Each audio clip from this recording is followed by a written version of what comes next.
नमस्कार, Rakesh Fortune capital से। आज मैं आपको payment plan for buying home, जब आप कोई घर लेने जा रहे हो तो आपका पेमेंट प्लान क्या होगा, इसके बारे में डिस्कस करने जा रहा हूँ। क्योंकि पेमेंट प्लान बहुत ही महत्वपूर्ण है। बिकॉज कितने पैसे हैं, आपके पास कब पैसे आएंगे, बिल्डर्स के क्या टर्म्स होएगा, सो बहुत सी सारी बातें आपसे माइंड में होंगी। एंड वो ये वीडियो से आपको बहुत ही हेल्प मिलेगा। चलिए हम लोग डिस्कस करते हैं पेमेंट प्लान का। तो पेमेंट प्लान जनरली क्या होता है, एक डाउन पेमेंट होता है, दूसरा होता है कंस्ट्रक्शन लिंक प्लान, तीसरा होता है फ्लेक्सी पेमेंट प्लान, चौथा है टाइम लिंक प्लान, और एक है सबवेंशन स्कीम। कुछ बिल्डर सबवेंशन स्कीम में भी देते हैं। चलिए हम पहला पॉइंट जो है down payment plan. Down payment, जैसे डाउन पेमेंट आपका ही मीनिंग से ही आपको इससे निकाल सकते हो कि आपके पास पैसे हैं।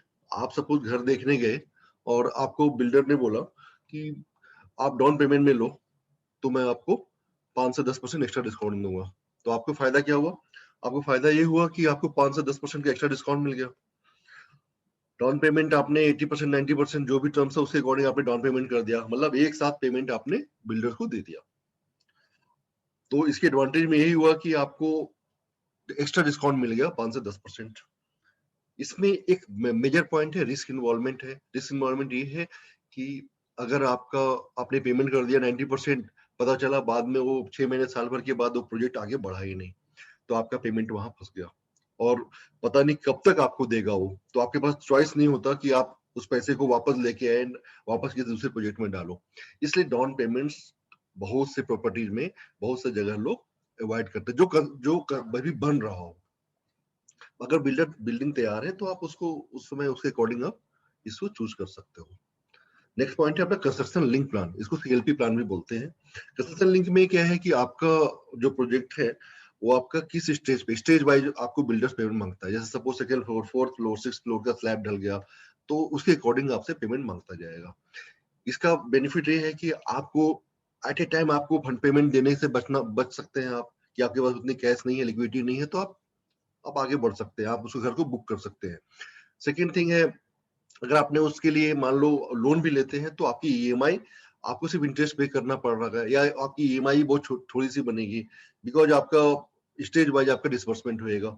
तो आपका स्टेज वाइज ही आपका ईएमआई आपका उसके अकॉर्डिंग चार्ज होगा। एडवांटेज में क्या है आपके पास कि अगर पैसे नहीं तब भी आप बुक कर सकते हो, रिस्क आपका कम है थोड़ा। क्योंकि कल को अगर मान लीजिए आपने 10% 20% पेमेंट गया और बिल्डिंग नहीं तैयार हो रहा है, तो आपका 20% ही गया। आपके पास ऑप्शन होगा कि आप किसी दूसरे अदर प्रोजेक्ट में आप या कहीं जाके ले सकते हो।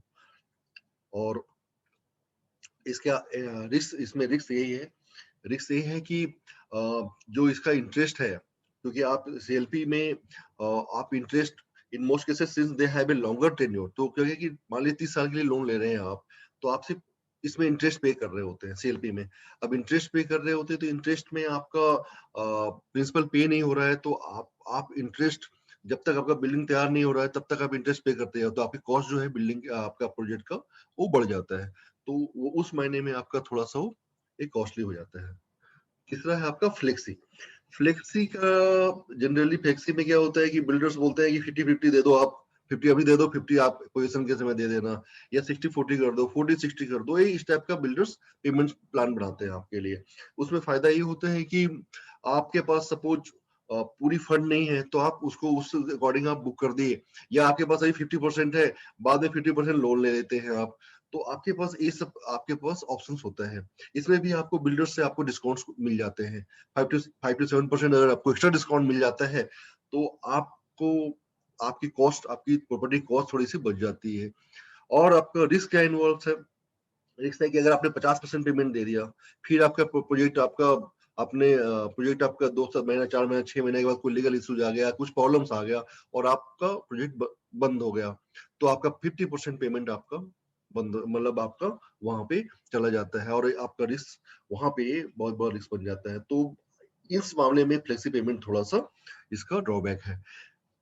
तीसरा पॉइंट, चौथा पॉइंट अपना है time link plan. Time link मतलब बिल्डर्स बोलते हैं कि आपको 6 महीने बाद, साल भर के बाद, 2 साल के बाद आपको ऐसे पेमेंट करनी है। तो सपोज बिल्डिंग बना हो ना बना हो, उससे कोई फर्क नहीं पड़ता, आपको पेमेंट करना पड़ेगा।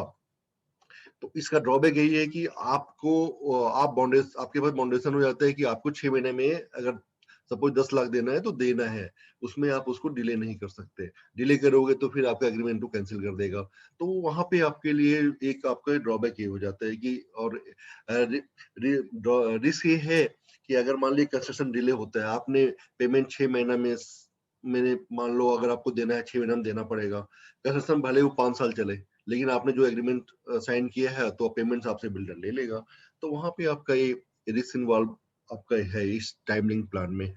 एडवांटेजेस इसके यही है कि डिस्काउंट इसमें आपको डिस्काउंट्स आपको बिल्डर दे सकता है मैक्सिमम मैक्सिमम, और कोई सिक्योरिटी कंस्ट्रक्शन का ऐसा not the security that the construction will the go at the right place.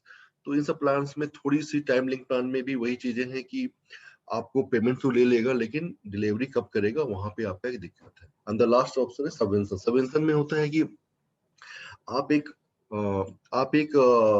घर खरीदने जाते हो, पैसा आपके पास बहुत थोड़े हैं, बिल्डर बोलता है कि आप अपने डॉक्यूमेंट्स मतलब डॉक्यूमेंट दे दो, उसके बेसिस पे वो फंड वो करवा लेगा। तो इसमें क्या होता है कि आप बिल्डर के पास लेने के लिए गए, बिल्डर बिल्डर ने बोला कि आप अपने डॉक्यूमेंट दे दो, मैं आपके डॉक्यूमेंट्स पे लोन आपको लोन हो जाता है और बिल्डर को पेमेंट चला जाता है। और उसके बाद आपका क्या होता है, इंटरेस्ट जो होता है, सपोज 3 साल का अगर टर्म्स है तो 3 साल तक बिल्डर आपसे इंटरेस्ट नहीं लेगा। इन बैंक को इंटरेस्ट बिल्डर देता है।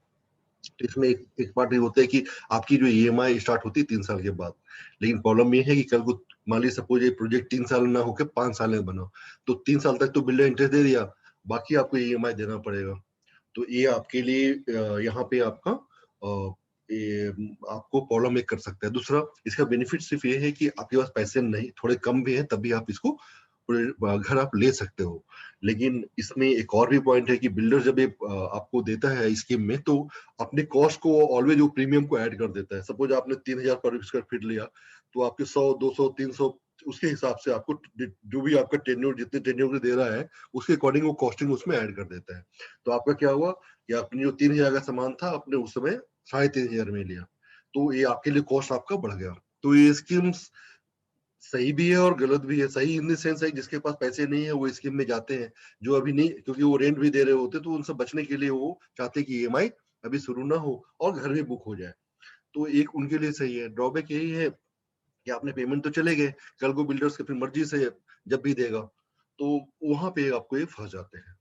सो ये सारी इंफॉर्मेशन आपको मैंने प्रोवाइड की है। ये इन्फॉर्मेशन कैसा लगा आप एक बार जरूर आप इसको इस मेरे जो आपका चैनल है इसको जरूर लाइक शेयर और सब्सक्राइब कीजिए। और कोई इन्फॉर्मेशन अगर चाहिए आपको तो आप मेरे मेल आईडी पे नीचे दिया हुआ है, आप उस पर आप मुझसे कांटेक्ट कर सकते हो।